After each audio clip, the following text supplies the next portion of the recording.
Hey everyone, it's Monday. Let's do a book review and maybe talk some new books. Let's get on with it.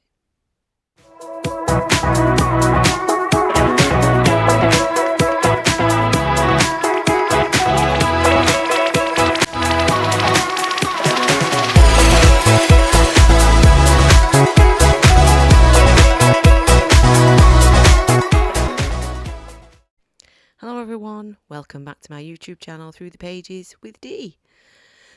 So, where should we start? Let's start with the book review, shall we?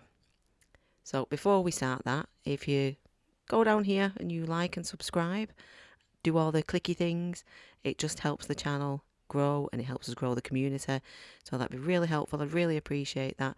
And as John Minton says, it'll just make you feel good. It really does make you feel good. It's just one little click and it really makes you feel good. And I'll have my first live coming week today. So that's a good reason to subscribe, is it not? Is for that live. So that's a week today. I'm going live on my channel for the first time. So I look forward to doing that and I hope some guys will join me. Hope some of you will be there.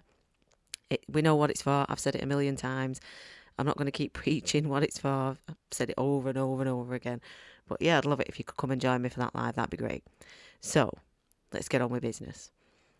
So I read a book. I'm still reading other books, but I finished one because it's only short.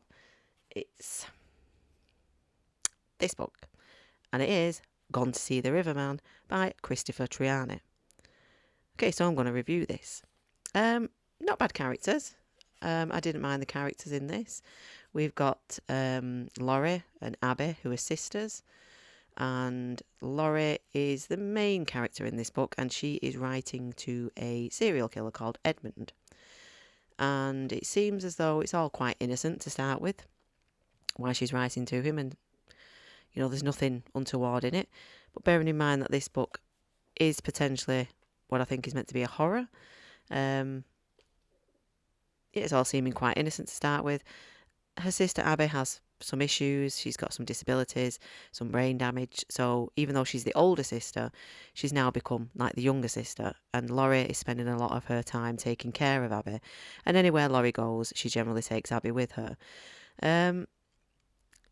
Very nice prose in this book. I liked the prose. I liked the way the author wrote. Some things were very descriptive and quite nice to read, like the surroundings, etc. And the way that he used words, his vocabulary was quite nice in how he wrote it. But the ending disappointed me. And I was really looking forward to this book. And this is no disrespect to anybody else who's read it, and especially towards my little buddy Britain. He recommended this book to me, and it started off really well. But what happened was, the further along I read, the more I was making up endings for myself. So I thought there might be these exceptional changes, and it turned out there wasn't. And it turned out the ending was quite predictable. And that disappointed me quite a bit because I was in quite high hopes for this book all the way through. So yeah, that ending plummeted it for me. But we're going to do the QEPs, which we've not done for quite a while on some books. So we're going to do the QEP systems. Does everybody remember that? So we've got QEPs. C for characters, W for world building, W for written word, E for emotional impact, and P's for plot and pace. So let's start with characters. Characters are really good. I really enjoyed the character building, especially the relationship between Laurie and her sister. That was really interesting because at first it doesn't really go into or explain what is hindering Abby. It doesn't really go about that. And the further along you go, the more it goes into that. So I really enjoyed that part. And then we go into Edmund, who's the serial killer, and we find more and more out about him. And we also get divulged into the letters that have gone back and forth between Laurie and Edmund. And this little cute thing where Abby believes that Laurie's going to marry Edmund. Because obviously she starts writing to him and then she starts visiting him to kind of build that bond a little bit more. And then in the process of that, Edmund sets Laurie with a task to go and see the Riverman, hence why you're going to see the Riverman. I'm not going to go into the reasons why she's going to see the Riverman or what happens when she goes to see the Riverman. All I will say is that it's kind of in some way simplistic as to why she's going to see him. It kind of creates what you would consider like a trust experiment, and she has to take her sister Abby with her because Abby, now being with the brain damage and sort of behind in years, needs to be with her sister. She doesn't feel like she can look after herself, so she feels like she needs to be with her sister. So they go on this adventure, and they go to the forest, looking for Edmund's old cabin. And that's all part of the task, in which Edmund writes in a letter to Laura, and the next time she goes to visit him, he explains it in further detail as to what she needs to do. But there is a shock factor of what when Laurie gets there. The more she finds out and the more she learns about the Riverman, that's where the little bit of horror element comes in. It is good. It's very descriptive. So characters. Sorry, I'm going off the point. So characters. I give the characters a full star. I enjoyed the characters. I thought the characters were great. World building. There wasn't really much of a world to build, so to speak. However, when we did get to descriptions of such things as the forest and the cabin and what people looked like, it was descriptive. You could picture the people. It didn't info dump. It didn't load you with information. It didn't overly describe people. It was enough. It was enough of a measure to describe what people look like and to give you some insight as a reader as to who these people are. So again, for world building, I would give it a star. For what you can expect from this book, I'd give it a full star. So that's 2. We've got 2. Written word was beautiful. I will say that his prose is very, very good. Like I said, he does get quite... His vocabulary is quite descriptive when he's writing.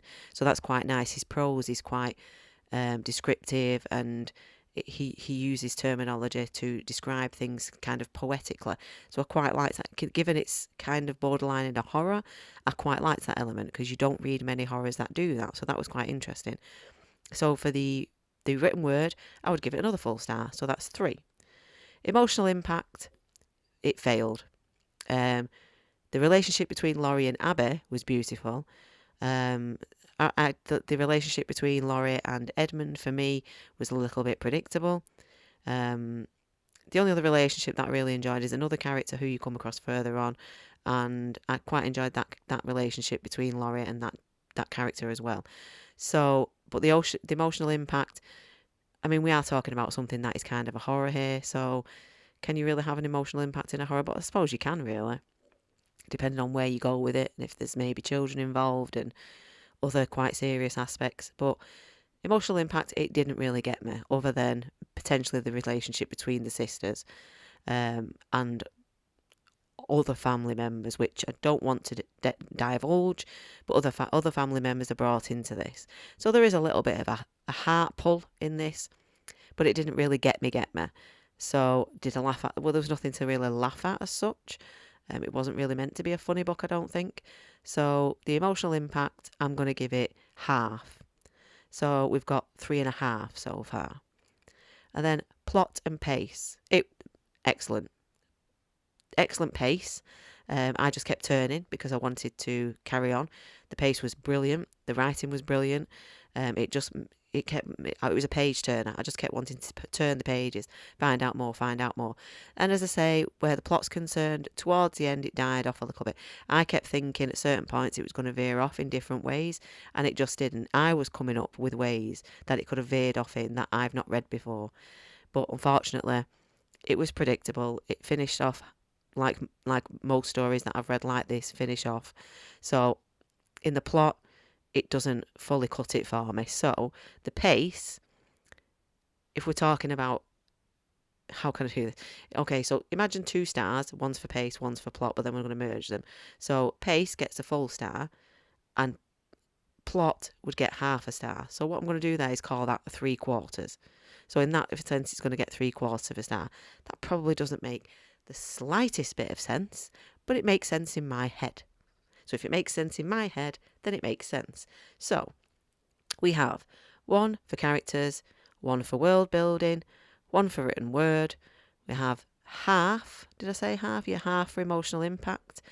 So let's do that. Half, if I can do a Spocky thing. Okay, half. And then I said 3/4. So we've got 3, 4 and a quarter. So 4.5 4.25.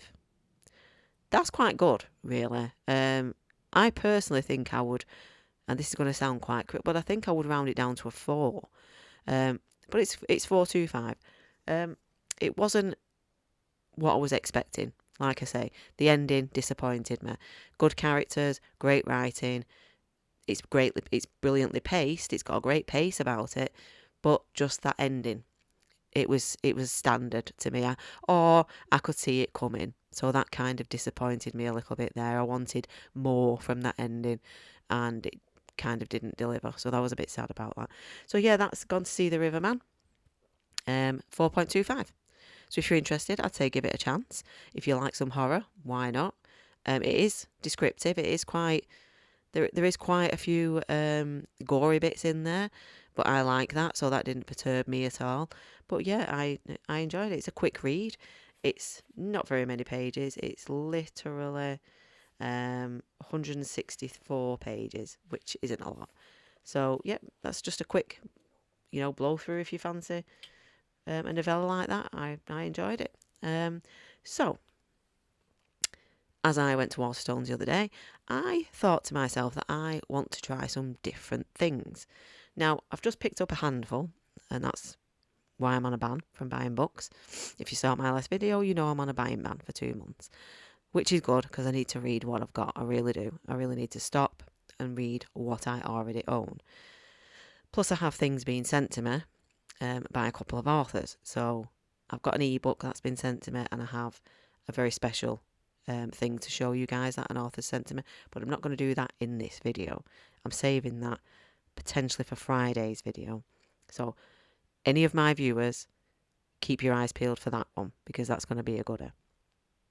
Oh, and before we start this, I did mention in Friday's video about the giveaway.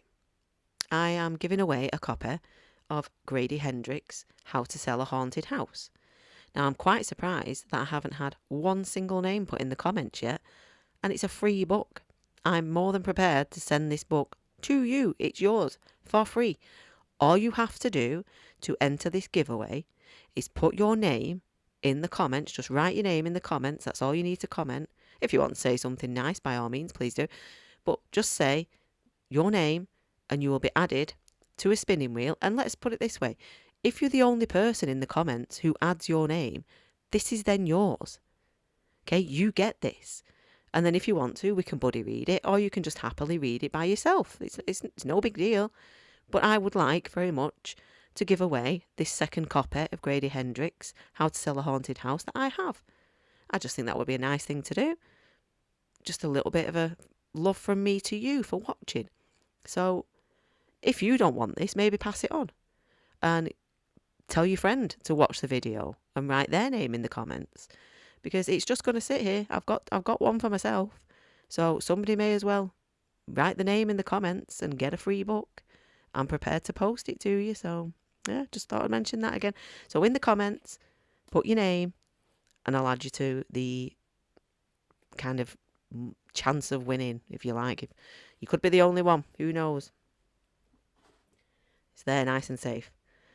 So yeah, these few books that I got. So I wanted to go quite different. So I had a snoop around Waterstones and looked in areas where I haven't looked before. And I found some goodies, I think. Now, a couple of them I do know, because I've watched other booktubers recommend them. So nothing's necessarily brand new. But I got this one.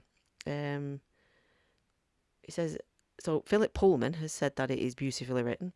And it's called The Reluctant Fundamentalist by Mohsin Hamid.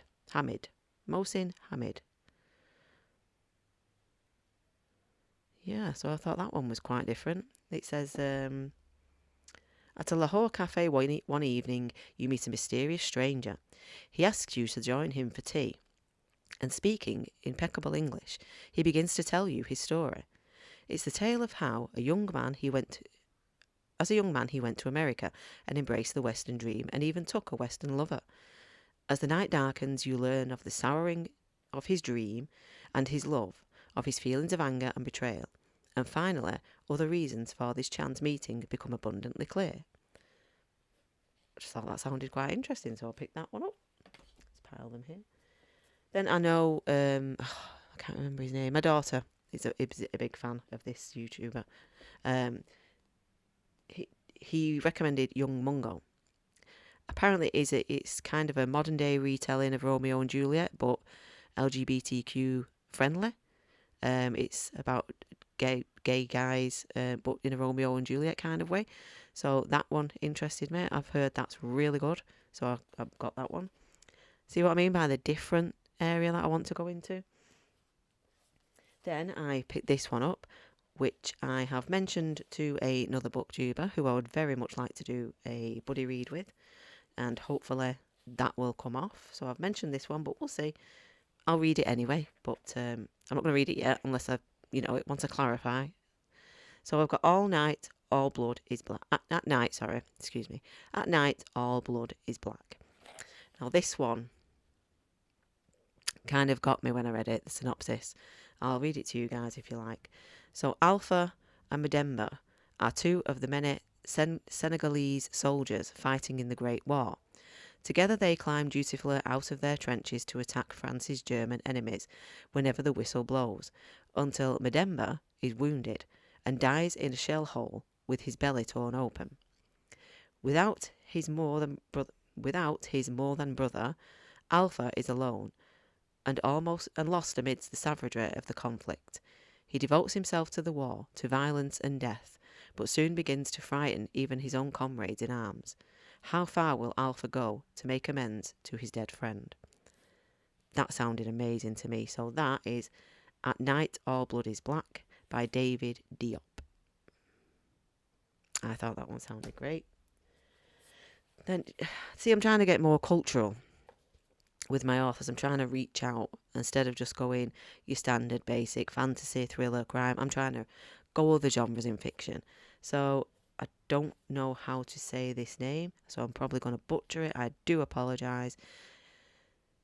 Kazushige Abe.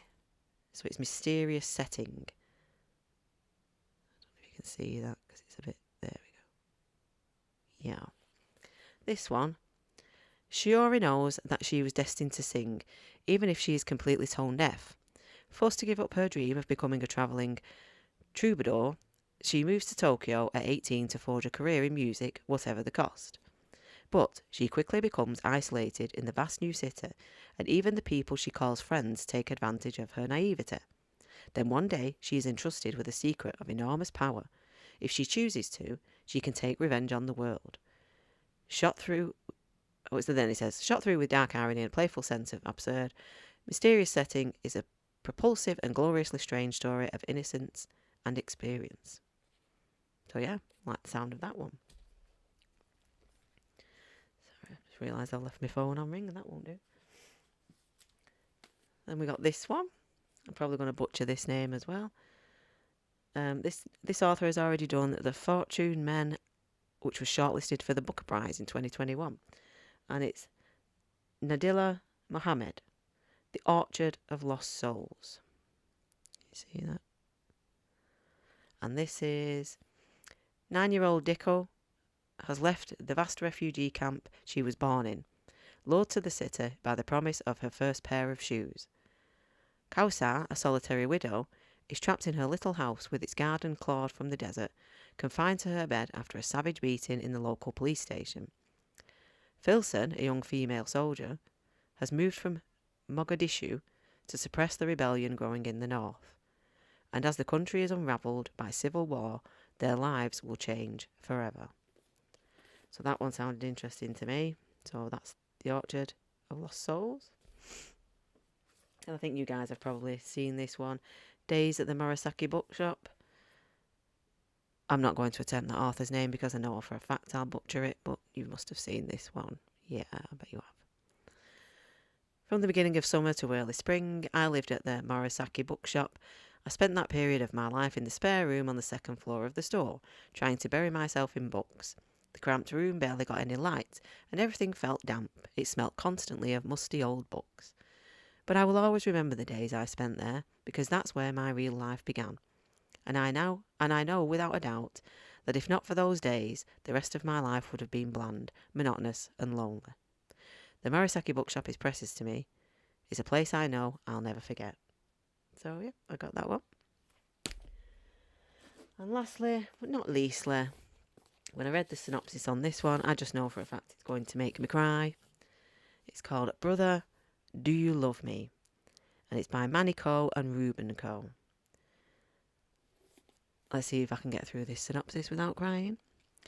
Ruben, aged 38, was living in a home for adults with learning disabilities and struggling to accept that he had Down syndrome.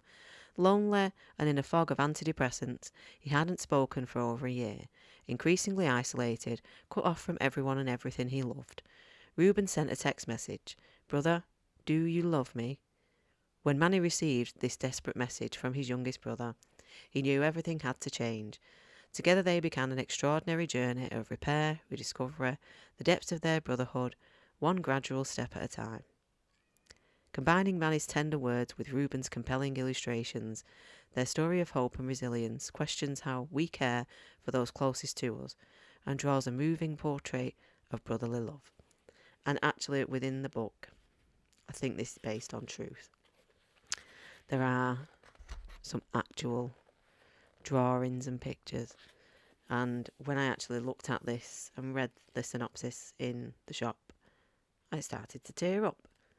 So at first I wasn't going to get it, and then because I'm just that kind of person, I thought I might just be missing out on something there that could be sort of an epic memoir type fantasy, and yeah, I had to get it. I couldn't leave it. I had to get it. So that's what the book looks like. Yeah. So that's that one. So that's not all I got, but that's what I've chose to show you today. So I just wanted to go on a different kind of wavelength. Excuse me. Maybe for a little minute. Read something a little bit. Not that I'm straying from fantasy, because I'm not. I've got plenty of it. But I just wanted to try some other stuff as well, in between fantasies. I like to kind of mix my genres up and, jump from one to the next, and just, then it keeps me as an avid reader. I'm not getting bogged down by just one genre then. If I jump about and read different genres, then it's keeping me excited in what I'm reading. So I just thought I'd show you those. Other than that, I am still reading The Book That Wouldn't Burn, by Mark Lawrence. I'm probably, I'd say maybe a third of the way through that. Beautiful prose in that book. The prose in that is beautiful. Then I am reading The Frolic of the Beasts by Yukio Mishima. It's just a little novella, but that is very interesting. I will have that finished by tomorrow. I only started it today, halfway through. I'll have it finished by tomorrow because it's a novella. Yeah, interesting. A little bit different. It's quite an old story. It's not new. It's been, redone, but it's from quite some time ago. And it came last week, I believe. I think it was Thursday of last week. The Spear Cuts Through Water by Simon Jimenez. And I was very excited to see what that was about.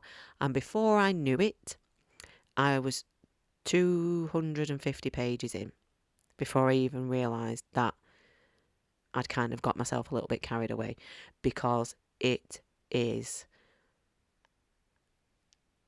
a potential book of the year, and that's saying something, but oh my goodness. Can I just say, now I understand what Eva from She Was Only Eva is talking about, and why she's trying to get everybody to read A Spear Cuts Through Water, because once you start, it draws you in. I have never, and listen, I'm not that experienced a reader. I only started in June last year. Yes, granted, in 6 months I read sort of 83 books, but that doesn't make me an experienced reader. I haven't been on BookTube for 5 years like some of the BookTubers have, and they've read a plethora of authors and books. They know far more than I do, and Evie probably does as well. But from what I have read in the very short space I've read it, and I've read quite a lot in a short space because I have the time to, oh my goodness, this book stands out from the crowd. It really does. That's all I'm saying for now, because it deserves a review all of its own. It needs one all by itself, A Spear Cut Through Water. It cannot be merged with anything else. It needs to be spoken about all by itself because it's just something else. It's something else. So, I think that's all I've got for today. You'll see me again on Wednesday. Don't forget, for the Grady Hendrix free book, just free. You can have it for free, and I'll post it to you. Put your name in the comments. If there's more than one, you'll go on a spinning wheel, and we'll see who we can pick out of that. Anything else that I have to tell you? I don't know. I've just done a bit of a rejig. I thought we'd spruce the place up a bit. Yeah, I don't think there's anything else. Nope, nothing else. Like I said, don't forget, please like, subscribe, do the clicky things. If you subscribe, you'll be notified about the live that I've got coming up on 1st of April, which is a week today. And yeah, I'm looking forward to that. Should be fun. I may have my daughter on here with me if she's not working. And yeah, that's about it, I think.